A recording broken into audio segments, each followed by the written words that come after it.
श्रीमती भावना पांडे जी ने आज party join की है और इसके लिए मैं ये कहूँगा कि बहुजन समाज पार्टी का एक एक कार्यकर्ता जनपद लोकसभा हरिद्वार की सीट पर एक एक कार्यकर्ता काम करेगा और सर्वे समाज की पार्टी है बहुजन समाज पार्टी। सर्वे समाज का कार्यकर्ता भावना पांडे के लिए काम करेगा। परसेंट जीत के लिए 100% है।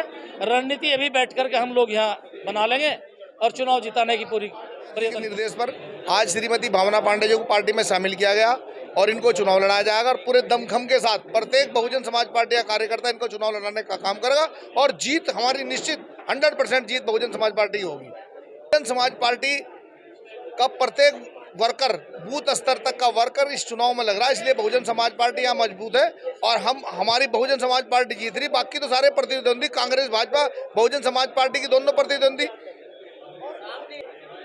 % जीत के देखो। ऐसे कार्यकर्ता थोड़ा पीछे चलाओ अपना कैमरा, हमारे कार्यकर्ताओं के चेहरे पे खुशियां देखो कितनी जबरदस्त है और आप भी अंदर से खुश दिख रहे।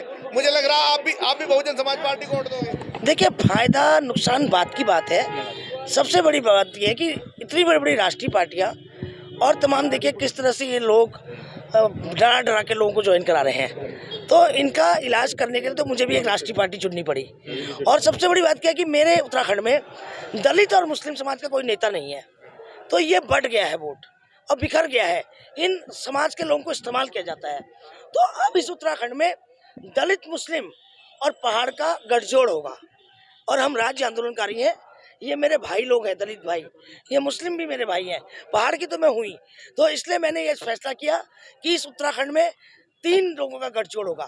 पहाड़ के लोग वैसे तो सारे मेरे लोग हैं, अब हम आंदोलनकारी जिसमें सब आते हैं, सैनी भी आते हैं, गुर्जर भी आते हैं, जो 2 स्पेशली दलित समाज का शोषण करते हैं लोग और माइनॉरिटी समाज का कांग्रेस ठेकेदार बनती है और ये बढ़ गया। तो इनको मुझे एक करने के लिए बसपा का दामन पकड़ना पड़ा और निश्चित तौर पे ये सीट बसपा के खाते में जाएगी।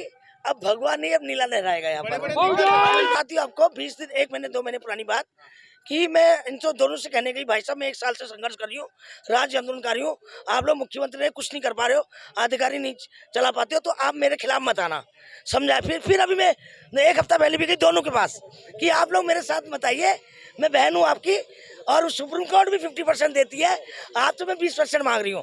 तो उस जब पहली बार मैं गई कि त्रिवेंद्र सिंह भाई साहब कचालू, हमारे यहाँ पिनालू होता है, वो पका रहे थे, कह रहे तेरे हरदा के यहाँ का है ये, और उन्होंने पकाया, हरदा लाए और मैंने खाया। आप देखिए, और ये वो लोग हैं, क्या जनता को आप लोग बेवकूफ बनाते हो। ये नहीं सुनिए, ये लोग कचालू, सब्जी, मडवे का आटा और गठिया ट्रांसफर करते हैं और आज एक दूसरे के खिलाफ आ रहे हैं। तो किस तरह से तुम जनता को बेवकूफ बना रहे हो। बहुत दुर्भाग्य की बात है ये कि बात।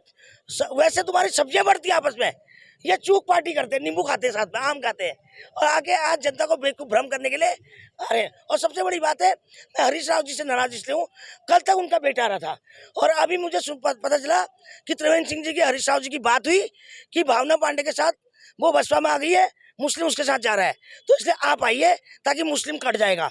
इनका ये प्लान मैं फेल कर दूंगी, ये प्लान फेल होगा, फेल बिल्कुल। अरे बता तो रही हूँ कि मैंने खाया कचालू, वो उन्होंने सेका आग में, त्रिवेंद्र सिंह भाई साहब, और गंगा मैया की कसम खाई करियो, आप गीता जी की कसम खिला देना भाई साहब को। मैं झूठ नहीं बोलती, सबको पता है, ये दोनों एक है। आपने कहा ये दोनों आपके भाई। मनाऊं, आप मुझे बताओ, घर बिगाड़ रखा है इन्होंने, पूरा उत्तराखंड नाश कर रखा है इन्होंने, पूरा उत्तराखंड नाश कर रखा है। जब घर बिगड़ता है तो बहन आती है घर संभालने के लिए। आपको बता रही हूँ, राष्ट्रीय पार्टी मैंने अपनी एक पार्टी बनाई थी, मगर ये लोग मेरे कार्यकर्ता को डराते थे, धमकाते थे, तो मैं नहीं मेरी जो मैंने बनाई थी एक पार्टी, जो अपनी एक पार्टी बनाई थी, और उसका भी बहुत जल्दी, आज तो मैंने पार्टी से रिजाइन किया है कल, और बहुत जल्दी उसका भी अधिकारी समावेश करूंगी। वैसे तो आवश्यकता नहीं पड़ेगी, मगर यह है कि बहुजन समाजवादी पार्टी उत्तराखंड में एक तीसरा विकल्प बनकर खड़ा होगी। पार्टी का विलय कर दिया आज आपने? पार्टी का तो ऑटोमेटिकली विलय हो गया है।